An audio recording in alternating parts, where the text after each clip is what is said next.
Hello everyone, ayan po ang ating paksiw na tilapia na napakasarap ay luto na. Ayan o, kumukulo-kulo at kaunti na lang ang kanyang sabaw guys na magsisilbi niyang sauce.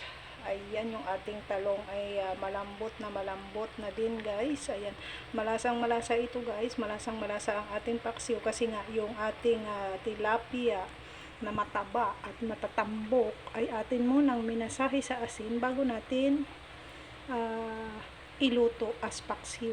Oo.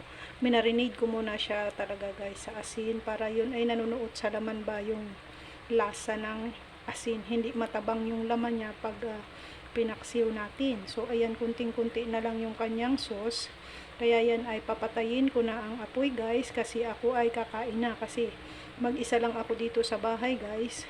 Kasi may inaasikaso ang aking pamangkin sa labas, so mag-isa muna akong manananghalian. So ayan, luto na ang ating masarap na paksiw. So ayan ay kaputula ang guys ang aking kayang maulam kasi hindi naman tayo malakas kumain nga, paunti-unti lang tayo kung kumain.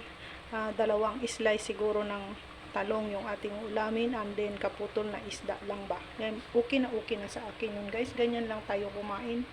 So sobrang sarap-sarap niyan. Saka syempre lalagyan natin ng sauce at pantapik-tapik ba sa kanin. Alam nyo guys yung tinatawag na pantapik-tapik sa kanin, pangkimi sa kanin, ika nga ng mga matatanda ba, pangkimi sa kanin. So yan ay napakasarap at napakamalasa. Napakasarap pa naman ng aking kanin guys kasi yun ay maligat yung pagkakanin niya, hindi siya matigas na kanin ba, maligat yung kanyang pagkakanin guys, masarap na kanin.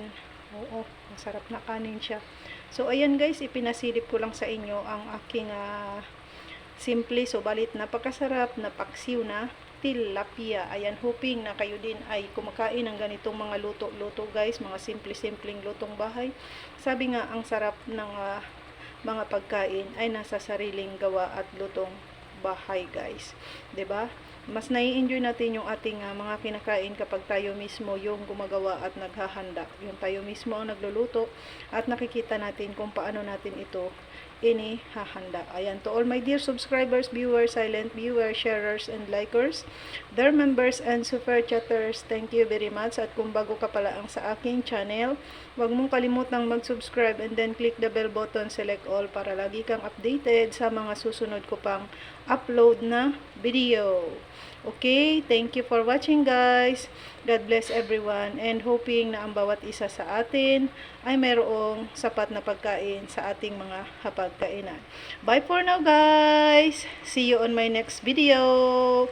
Thank you.